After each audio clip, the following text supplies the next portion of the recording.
Have you ever sat in a courtroom while someone younger than you smirked, lied about your life, erased your years, and told a judge you were nothing? And if you have, did you ever wonder what would happen if the truth finally spoke louder than their confidence? Because that question right there is where my story truly begins. Not on the day I walked into court, not when the papers were filed, but in that exact feeling of being written off while still breathing, still standing, still carrying decades of work inside a body someone else had decided was no longer relevant. My name is Daniel Cross. I am 57 years old, and I am a man who learned the hard way that silence can look a lot like weakness to the wrong people, especially when grief, entitlement, and ego mix together and turn into something ugly. I sat there that day in a stiff wooden chair, hands folded neatly in my lap, shoulders square, breathing slow, while my step's young Ethan, a man I helped raise from the age of 16, leaned back in his chair with that smug half-smile people wear when they think they've already won. And he told a room full of strangers that I was a nobody, that I had no assets, no rights, no proof, no contribution worth mentioning, and that everything I touched belonged to his mother and now to him by default, as if my life had been some temporary detour in his story instead of a foundation that helped hold it up. What made it worse wasn't just the words, it was the ease with which he said them, the casual confidence, the way he spoke about my years like they were footnotes, the way he reduced my work to silence because I never bragged about it, never waved it around, never demanded credit, and I realized in that moment how dangerous it can be to let people mistake restraint for absence. You see, I never needed applause. I built my life quietly, ran a logistics consulting business that required more consistency than flash, handled finances the same way I handled relationships, steady, documented, intentional. And when I married Laura, Ethan's mother, I didn't come in trying to replace anyone or dominate anything. I just showed up, paid bills, fixed problems, listened when it mattered, and kept records because responsibility doesn't disappear just because love is involved. When Laura got sick and passed faster than anyone expected, something in Ethan shifted. Grief turned into resentment, resentment turned into entitlement, and entitlement turned into the belief that anything connected to his mother automatically belonged to him, including the right to rewrite my role in her life. By the time we reached court, he had convinced himself that confidence was enough, that volume could replace facts, that smirking could substitute for substance, and for a while, it almost worked, because confidence is persuasive when no one has challenged it yet. I watched him talk, watched the judge listen, watched my name get dragged through assumptions I had never bothered to correct before, and I stayed still, not because I had nothing to say, but because I knew exactly when to let the truth speak instead of my emotions. What Ethan never understood, and what many people never see coming, is that quiet men often prepare the longest, and long before lawyers were involved, long before inheritance was even a conversation, I had kept files, not as weapons, but as insurance against chaos, records of transfers, voice notes of conversations, financial trails that showed not just ownership but intent, because I had lived long enough to know that life doesn't always reward good intentions unless you can prove them. When my lawyer finally stood and asked permission to present evidence, Ethan barely looked up, that same bored expression on his face, like this was all just procedural noise before the inevitable, and I remember thinking how strange it is that arrogance makes people blind right before the fall. The first documents came up, years of financial activity tied to my name, investments seeded from my accounts, structures designed to protect shared assets, and I felt the room shift slightly, not dramatically, just enough to notice, like a breeze changing direction. Then came the voice note, Laura's voice, calm, clear, unmistakable, explaining in her own words how we made decisions together, how finances were handled intentionally, how nothing was accidental, and I watched Ethan's confidence drain not in a loud collapse but in a quiet unraveling, his posture tightening, his jaw setting, his eyes darting toward his lawyer as if looking for a script that no longer applied. The judge asked him if he recognized the voice, and that hesitation, that single pause, did more damage to his case than any argument ever could, because hesitation reveals fear, and fear exposes truth. My lawyer didn't attack, she didn't insult, she simply followed the money, and money doesn't lie, it doesn't care about feelings, it doesn't bend to ego, it moves where it is directed, and every trail led back to years of my work, my planning, my responsibility, including safeguards designed to protect Ethan himself from reckless access, safeguards he never bothered to understand because he assumed access was automatic. The turning point didn't come with shouting or drama, it came with one simple question asked calmly, whether he was aware that his inheritance eligibility depended on cooperation, transparency, and good faith conduct, and whether misrepresenting facts in court violated those terms. and the silence that followed felt heavier than any accusation, because for the first time, Ethan wasn't performing, he was exposed. I didn't feel joy watching his confidence disappear. I felt clarity, the kind that comes when the truth finally stands in the open and doesn't need defending anymore. As the judge outlined next steps, froze certain claims, validated others, and reminded Ethan that documentation outweighs attitude every time, I sat there breathing steadily, feeling something return to me that I hadn't realized I'd lost. Respect, not the loud kind, not the forced kind, but the quiet acknowledgement that comes when your life finally speaks for itself. Walking out of that courtroom, I understood that the real victory wasn't about money or inheritance or being proven right. It was about reclaiming my name from someone who thought they could erase it with confidence alone. And if there's one thing I learned, it's this: never confuse quiet with weak. Never assume preparation is pointless just because no one is watching. And never forget that the right question, asked at the right moment, can give you back everything someone tried to take. Sentence by sentence, truth by truth, until you are standing exactly where you always belong. I never planned to be a stepfather, and I sure as hell never planned to end up in a courtroom at 57 years old listening to a grown man talk about me like I was a temporary guest in my own life, like I was someone who wandered in by accident and overstayed his welcome. But life has a way of dragging you into chapters you never outlined for yourself, especially when you spend years building quietly instead of loudly announcing every brick you lay. When I married Laura, her son Ethan was 16, already taller than me, already carrying that sharp edge of teenage anger mixed with entitlement, the kind of look that says the world owes him something and he's tired of waiting for it. And from day one I knew I wasn't there to replace his father or try to force respect out of him, because forced respect never lasts. It just simmers until it turns into resentment. I chose a different role, the unglamorous one, the steady one, the kind nobody notices until it's gone, the man who shows up without being asked, who pays the bills without making speeches, who fixes what breaks without demanding thanks, who listens more than he talks, and who understands that real responsibility rarely comes with applause. For years, that was my life, long days running a logistics consulting business that required patience, precision, and consistency. Nights reviewing contracts, managing accounts, planning investments, and making sure the household never felt the pressure of uncertainty, because I believed stability was the greatest gift I could give, even if it went unnoticed. I saved aggressively, not out of fear, but out of discipline, invested quietly, not chasing trends but building foundations, and I often kept my name off things on purpose because I trusted my marriage and believed that control wasn't the same thing as security, a belief that works beautifully until someone decides to rewrite history. Ethan watched all of this from a distance, rarely asking questions, rarely showing interest, assuming that because I wasn't loud, I wasn't important, because I didn't boast, I didn't contribute, and because I didn't correct him, I agreed with whatever version of reality he carried in his head.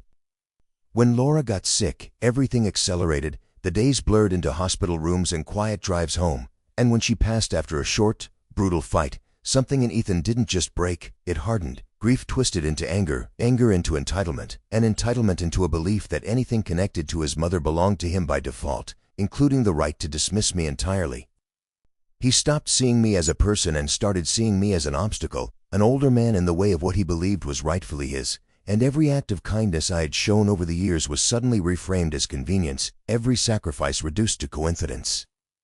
By the time lawyers entered the picture, Ethan had fully convinced himself that I was just some guy who got lucky marrying his mom, a background character in her story, someone with no real claim to anything of substance, and hearing him say those things out loud in court was like watching my life get summarized by someone who never bothered to read the full book. Sitting there, listening to him say I had no assets, no proof, no legal standing, I felt something shift inside me, not anger, not fear, but a sharp, clarifying realization that silence, while often dignified, becomes dangerous when others use it as evidence against you. I thought back to all the moments I chose peace over correction, restraint over explanation, and I finally understood the cost of letting people assume your value instead of documenting it, and as painful as that realization was, it was also the moment I stopped feeling invisible, because I knew then that everything he believed about me was built on the false comfort of my quiet, and that comfort was about to disappear. Ethan didn't just disrespect me quietly or behind closed doors, he turned it into a performance, the kind meant to be watched, judged, and believed by anyone who didn't know the full story. And sitting there in that courtroom I could see exactly what he was doing because I'd seen versions of it before in business meetings, family arguments, and public spaces where confidence gets mistaken for credibility. He carried himself like he owned the room, shoulders pushed back, chin lifted just enough to look defiant without seeming reckless. And that smirk never fully left his face, especially when his eyes drifted toward me. Because men like Ethan don't just want to win, they want to provoke. They want to pull a reaction out of you so they can point at it and say, see, that's who he really is. Every glance in my direction felt deliberate, like a challenge, like he was daring me to interrupt, to raise my voice, to defend myself emotionally so he could label me unstable or defensive. And I understood then that this wasn't just a legal strategy, it was a psychological one. He spoke with absolute confidence about finances he had never managed, accounts he had never opened, properties he had never maintained, and long-term decisions he had never been trusted to make, describing them as if he had been at the center of every transaction when in reality he had barely skimmed the surface of how any of it worked. He told the judge that I lived off Laura, that I benefited from her success without contributing anything meaningful of my own, and that any paperwork carrying my name was either irrelevant to the case or conveniently fabricated after her death. And what cut deepest wasn't just the dishonesty, it was the ease with which he delivered it, the way he stacked lie on top of lie with a straight face, like repetition alone could turn fiction into fact. I watched the room respond to him in real time, saw heads tilt slightly in his favor, saw pins pause as people listened, and I felt the weight of assumption settle in, because confidence often sounds like truth when no one in the room has lived the history being erased. There were moments when I could feel eyes burning into me, some filled with curiosity, some with doubt, some already dismissive, like they had quietly decided who I was based on who spoke louder, and I stayed still through all of it, breathing slow, posture calm, hands resting where everyone could see them, not because I had nothing to say, but because I understood something Ethan didn't yet, that every exaggerated claim, every dismissive sentence, every confident misrepresentation was tightening a rope he didn't even know was being tied. My lawyer Rebecca sat beside me like a statue carved from patience, her expression steady, her pen still, not interrupting, not objecting, not correcting a single thing as Ethan spoke, and I could almost feel the tension building in the room as people wondered why she wasn't reacting, because most expect resistance to look loud, immediate, emotional. She didn't give him that satisfaction, and neither did I, because sometimes the smartest move in any confrontation is letting arrogance finish its sentence, letting someone believe they are untouchable right up until the moment reality reaches them. And as Ethan continued his performance, mistaking silence for surrender, I knew this wasn't the part of the story where I defended myself. This was the part where he buried himself with his own certainty, word by word, smile by smile, completely unaware that the ground beneath his confidence was already starting to give way. What Ethan never understood, and what most people never see until it's too late, is that I spent decades preparing for storms without ever announcing the clouds, because when you've lived long enough, you learn that life doesn't warn you before it turns. It just shifts suddenly and expects you to either fall apart or stand ready, and I chose readiness every single time. Long before Laura passed, long before illness entered our home, long before Ethan decided I was disposable, I had kept records of my life not out of fear or suspicion, but out of responsibility, the same kind of responsibility that made me show up quietly day after day without demanding recognition.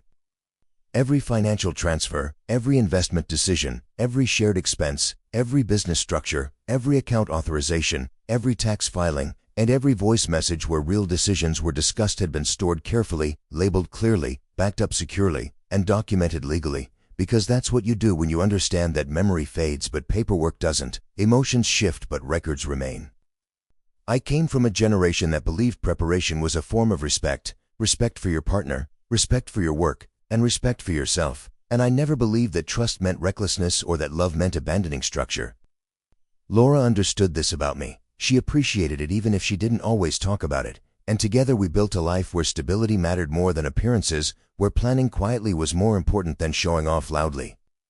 I never flaunted wealth, never bragged about ownership, never corrected people when they underestimated me, because I learned early that ego is expensive and peace is priceless, and most of the time, letting people believe what they want costs you nothing. But sitting there in that courtroom, listening to Ethan confidently dismiss my entire existence, I realized something important and uncomfortable. Peace doesn't mean surrender, and restraint doesn't mean exposure, and protecting yourself doesn't require aggression. It requires readiness, the kind that doesn't announce itself until it's needed. Ethan had mistaken my silence for absence, my humility for weakness, and my patience for ignorance, and he had no idea that while he was rehearsing confidence, I had been living inside documentation for years.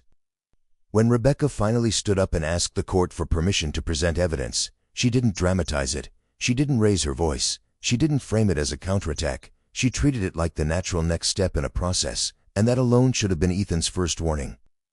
Instead, he leaned back in his chair like he was bored, like this was just another formality before he walked out victorious, that same careless grin on his face, that same relaxed posture of someone who believes outcomes are guaranteed rather than earned. He didn't know that the file Rebecca was about to open wasn't something thrown together in response to a dispute. It wasn't reactionary. It wasn't emotional. It was the result of decades of consistent, disciplined living, a record of choices made deliberately and responsibly over time. As she opened that folder, thick with years of paper and supported by digital records that went back further than Ethan's confidence, I felt something steady inside me, not excitement, not satisfaction, but calm certainty, because for the first time since Laura passed, the truth wasn't just something I carried quietly inside myself. It was about to stand on its own in a room where confidence had been mistaken for credibility. Ethan still didn't look concerned, still didn't lean forward, still didn't ask his lawyer any urgent questions, because arrogance has a way of dulling instinct right before impact, and I remember thinking how strange it was that the very thing he relied on most, his certainty, was about to become the reason he lost everything he thought was guaranteed. Rebecca didn't rush. She never did. And that alone changed the temperature of the room, because urgency can look like weakness when you don't need it, and as she stood, adjusted the folder in her hands, and took a measured breath, it felt like time itself slowed down out of respect for what was about to be revealed. And that was the exact moment I noticed the judge lean forward slightly, not dramatically, just enough to signal attention, the way someone does when instinct tells them that something real, something solid, is finally about to enter a space that has been filled with noise and confidence for too long. Rebecca's voice was calm, steady, almost conversational as she requested permission to submit a financial record spanning 12 years, supported by documentation and an audio statement, and Ethan reacted exactly how I expected, scoffing under his breath, letting out a small laugh, shaking his head like a teenager bored with a lecture he thinks he already understands, and that laugh carried a certain carelessness with it, the kind that only comes from believing the outcome is already locked in. Your favor. He leaned back, crossed his arms, and glanced toward me with that same familiar smirk, like this was all just dragging out the inevitable. But the laughter didn't last long, because the moment the screen lit up, the room changed in a way you could feel in your chest. Rows of transaction histories appeared, clean, chronological, precise, ownership structures laid out clearly, signatures bearing my name alongside dates that stretched back more than a decade, and I watched Ethan's posture shift without him even realizing it, the relaxed confidence tightening just slightly, like a chair leg wobbling for the first time under someone who assumed it was solid.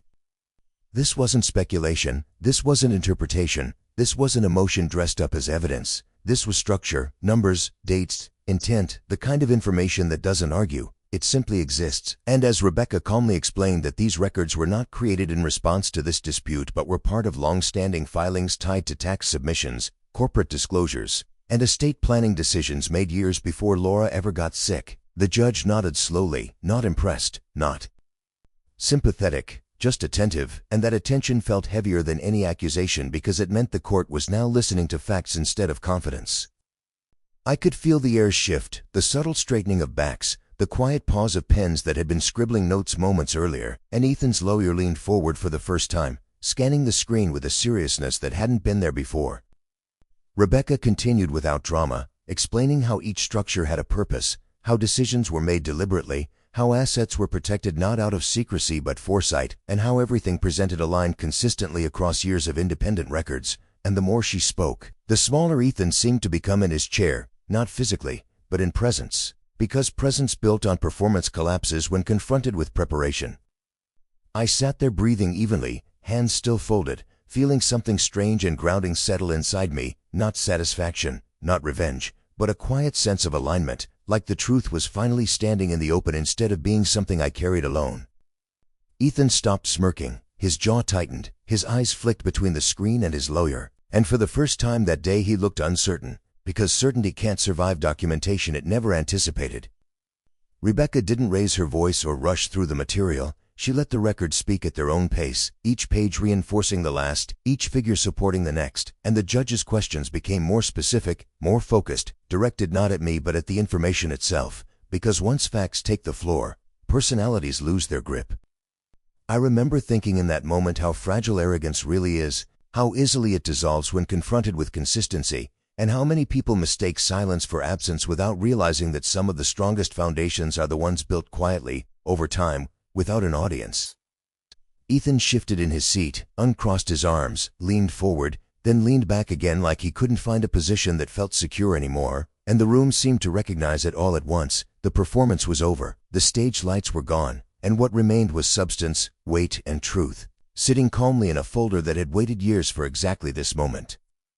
Then came the voice note, and I won't lie, even with everything I knew was coming, even with years of preparation behind me, I felt my chest tighten the moment Rebecca asked the judge for permission to play it, because documents can explain facts but voices carry presence, they carry intention, they carry the kind of truth that reaches places paper never can. And I realized in that instant that this was no longer just about proving ownership or timelines, it was about restoring a human story that had been flattened and misrepresented. When the recording began and Laura's voice filled the courtroom, calm, steady, unmistakably hers, it was like the air itself shifted, because a voice has weight, it demands attention in a way no spreadsheet ever will. And she wasn't emotional, she wasn't angry, she wasn't pleading, she sounded exactly like she always had when discussing serious matters, grounded, thoughtful, deliberate, explaining in clear language that I was the primary financial manager in our household, that assets were structured jointly by design and not by accident, that decisions were made together after discussion and documented intentionally for the sake of clarity and protection. And as her words flowed through the speakers, I watched Ethan's face change in small, telling ways. It wasn't dramatic. There was no sudden outburst or visible collapse, just a subtle draining of color, a tightening around his mouth, the kind of expression someone wears when they realize they misread the weather and walked outside unprepared, assuming confidence would be enough to carry them through. That recording dismantled the version of reality he had been selling, not by attacking it directly, but by calmly existing alongside it, and in doing so, making his story look thin and hollow. Laura spoke about trust, about planning, about how we divided responsibilities not based on ego but on skill, and how she wanted everything to be clear and fair precisely because she knew life was unpredictable. And I felt a strange mix of grief and gratitude hearing her voice again in that setting, grief because it reminded me she was gone, gratitude because even in her absence, she had chosen clarity over chaos. The recording wasn't defensive, it didn't justify my existence, it didn't respond to accusations, it simply stated facts the way they had always been, and that was enough to unravel months of posturing. I could feel the room leaning in, not out of curiosity but recognition, because authenticity has a sound, and people know it when they hear it. When the judge asked Ethan if he recognized the voice, the room went still, and Ethan hesitated, just for a moment, but that moment stretched longer than any speech he had given earlier, because hesitation reveals fear, and fear exposes cracks that confidence tries to hide. He nodded eventually, quietly acknowledging what everyone already knew, and that pause, that brief silence, said more than any argument ever could, because liars fear confirmation more than denial, and in that hesitation, his certainty finally failed him. Respect didn't rush back to me in some dramatic wave. It returned slowly, sentence by sentence, fact by fact, like something reclaiming its rightful place after being pushed aside for too long. I noticed the way the judge's posture changed, the way notes were taken more carefully now, the way Ethan's lawyer stopped whispering reassurance and started scanning the record with concern, and I realized that the power in the room had shifted completely, not because I spoke, not because I defended myself, but because the truth had been allowed to speak in the voice of someone who could no longer be dismissed as self-serving. Listening to Laura describe our life together in her own words reminded everyone present that I hadn't been a background figure or a convenient presence. I had been a partner, a planner, a participant in decisions that shaped everything Ethan was now trying to claim, and there was no way to argue against that without arguing against her directly, something even he couldn't bring himself to do. As the recording ended and the silence settled, I felt a calm settle inside me as well, the kind that comes not from winning, but from alignment, from knowing that the truth no longer needed my protection because it was standing on its own, clear, undeniable, and impossible to ignore. Rebecca didn't stop there, because truth is rarely proven by a single moment, it's proven by patterns, and patterns live in numbers, so she followed the money, calmly, methodically, without emotion, because money doesn't care about feelings, it doesn't bend for ego, it doesn't flinch when someone raises their voice, it simply goes where it has always gone and leaves a trail for anyone patient enough to look. She walked the court through years of financial movement, explaining how initial investments were seeded directly from my accounts long before Ethan was legally an adult, how properties were not just purchased but maintained through companies I operated, how mortgages were serviced, taxes paid, repairs authorized, and debts resolved under my signature and authority. And with every explanation, another layer of Ethan's story peeled away. These weren't last-minute maneuvers or clever tricks designed to confuse. They were consistent decisions made over time, aligned across banks, tax records, and corporate filings, the kind of consistency you can't fake because it requires discipline year after year.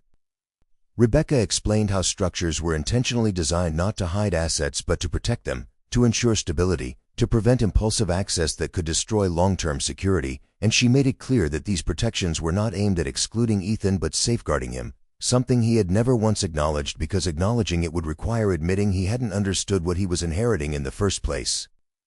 As she spoke, I watched Ethan's confidence do something far more telling than cracking. It folded inward, his shoulders slumping slightly as if the weight of reality had finally settled on them, his eyes darting from the screen to his lawyer and back again, searching for reassurance that no longer came, the smirk completely gone, replaced by an expression I hadn't seen on him before, something smaller, something exposed, something that looked a lot like uncertainty.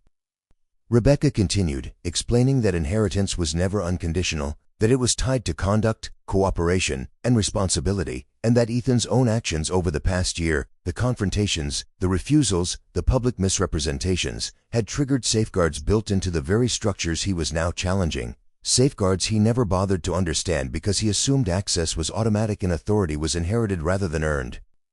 The judge asked clarifying questions, precise ones, about timelines and intent, and Rebecca answered each one without hesitation, because the truth doesn't need rehearsal when it's documented properly. I sat there quietly through all of it, hands still, breathing steady, not enjoying the unraveling, not celebrating the shift in power, just watching truth do what it does best when it's finally given room to breathe, because there is a strange calm that comes when reality asserts itself without your intervention. I felt no urge to look at Ethan, no satisfaction in his discomfort, only a deep sense of alignment, like years of quiet responsibility were finally visible to people who mattered. The room no longer leaned toward confidence, it leaned toward consistency, and consistency is merciless to anyone who builds their position on performance alone. As Rebecca laid out the final connections, showing how every claim Ethan made collapsed under the weight of documented fact, I realized that this moment wasn't about punishment or humiliation, it was about correction, about restoring a narrative that had been distorted by assumption and arrogance. Money had told the truth not because it was powerful, but because it was honest, and honesty, when traced carefully enough, has a way of dismantling even the loudest lies without ever raising its voice. The question that ended everything wasn't loud or sharp or delivered with any theatrical pause. It didn't come wrapped in outrage or accusation, and that was exactly why it worked, because Rebecca simply asked it the way someone asks a question when they already know the answer, calmly, evenly, almost gently. Whether Ethan was aware that his inheritance eligibility required cooperation, transparency, and good faith conduct, and whether publicly misrepresenting facts in court violated those terms. And the moment those words settled into the room, something invisible but heavy dropped between us all, a silence so thick it felt like you could lean on it, because for the first time since the hearing began, Ethan had nothing rehearsed, nothing confident, nothing clever to lean back on.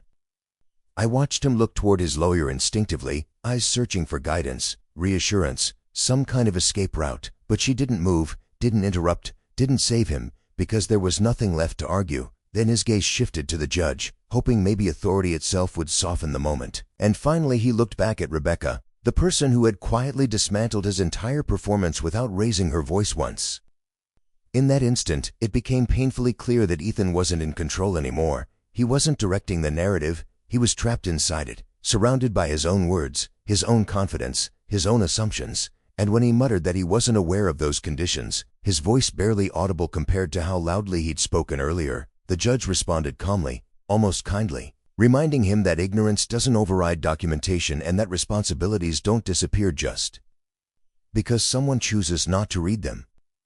That single exchange did more damage than hours of testimony could have, because it stripped Ethan of the authority he thought he carried naturally, not just in a legal sense, but socially, emotionally, visibly, and I could feel the room recalibrate its judgment of him in real time. People no longer saw a confident young man standing up for himself. They saw someone careless with truth, careless with preparation, careless with consequences, and carelessness has a way of draining respect faster than anger ever could. His shoulders slumped slightly, his posture no longer open or commanding, his earlier smirk replaced with a tight, uncertain expression, and for the first time, he looked small, not in a humiliating way, but in a revealing one, like someone whose armor had been removed without a fight. I remained quiet, exactly as I had been all along, because there was nothing left for me to add, and I realized something important in that moment. Authority isn't taken by force, it's given by consistency, and Ethan had lost it not because he was challenged, but because he had never earned it in the first place.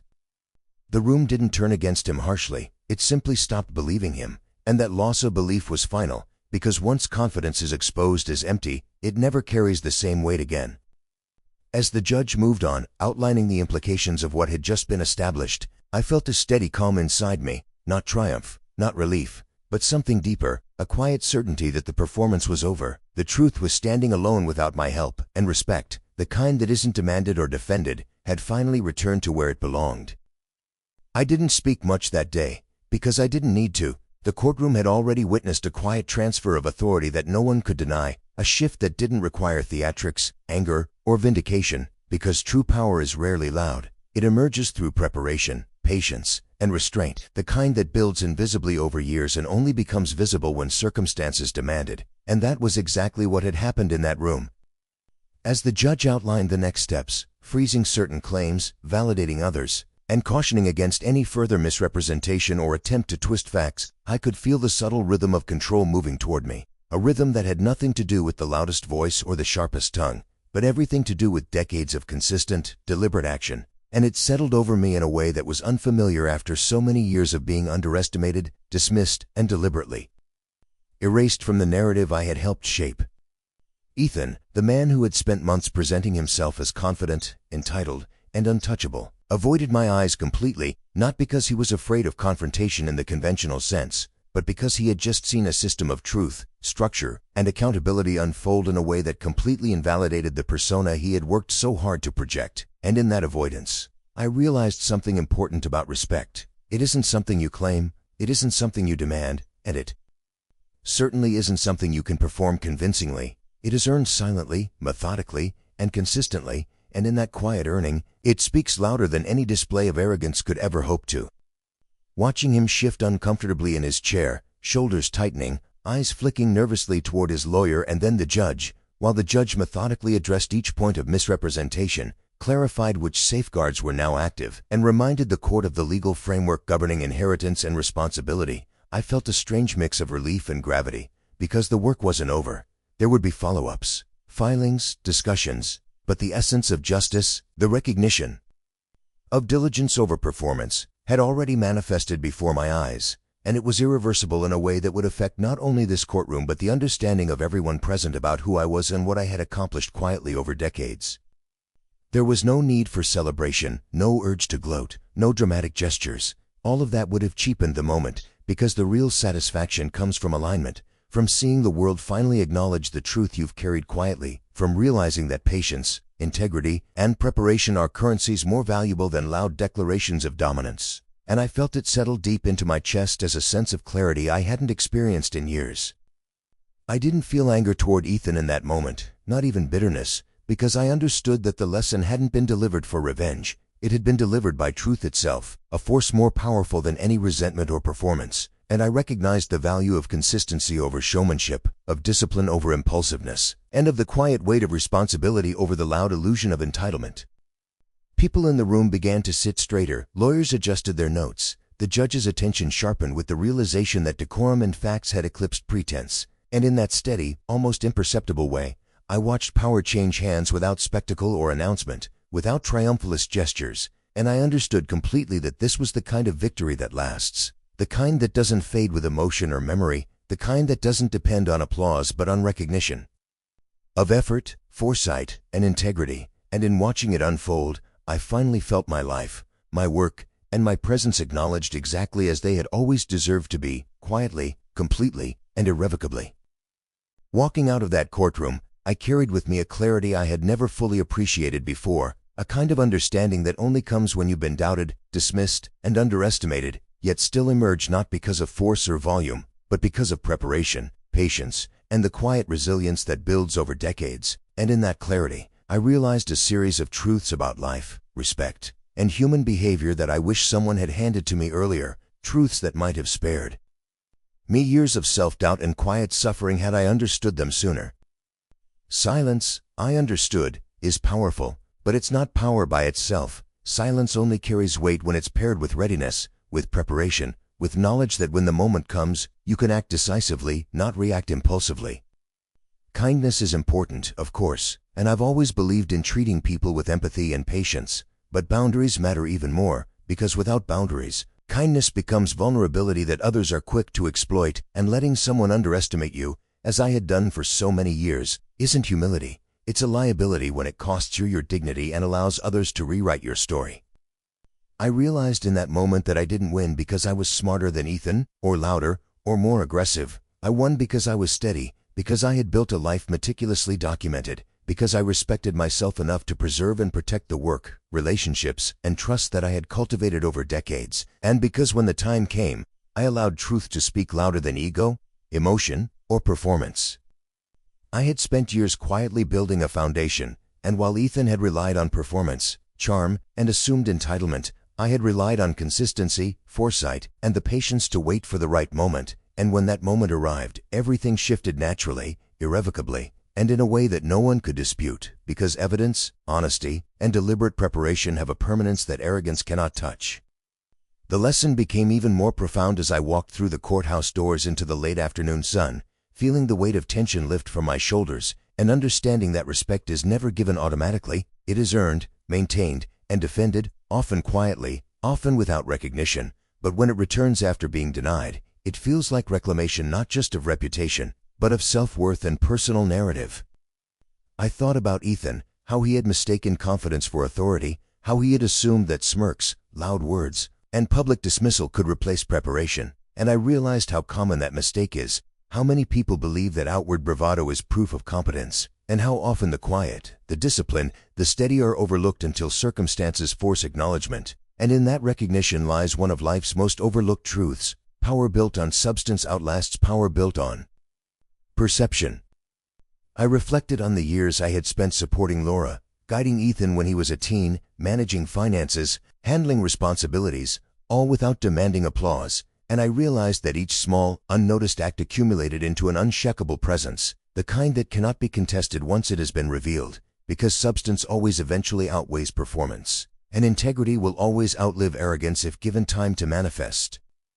Walking away from that courtroom, I understood that preparation isn't just about documents or finances. It's about building a life that cannot be erased, about maintaining evidence of your contributions, decisions, and care, not out of fear or suspicion, but out of self-respect and foresight, because life rarely warns you when entitlement or deceit is coming, and when it arrives, it's those foundations that hold you steady.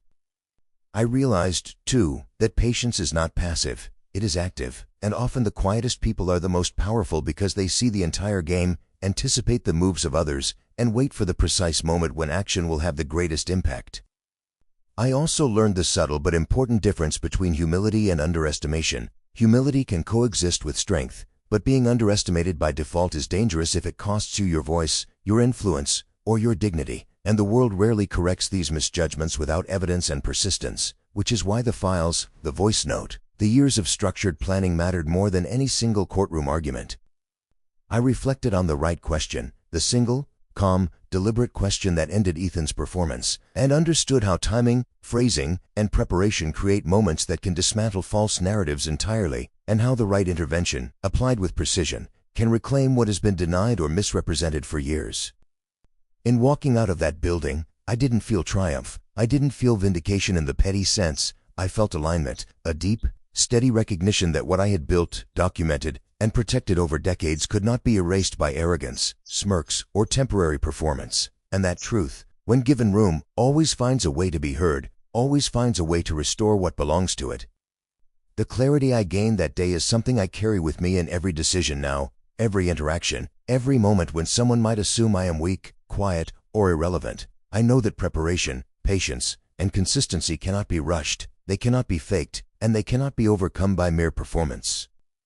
The lesson I want anyone listening to take from this: from my 57 years of living, from the months of tension in courtroom battles, is simple yet profound. Do not confuse quiet with weakness. Do not wait until you are cornered to prove your worth. And never assume that others' perception of you is your reality. Because when the right question is asked at the right moment, when preparation meets opportunity, everything someone tried to erase can be returned, not with anger, not with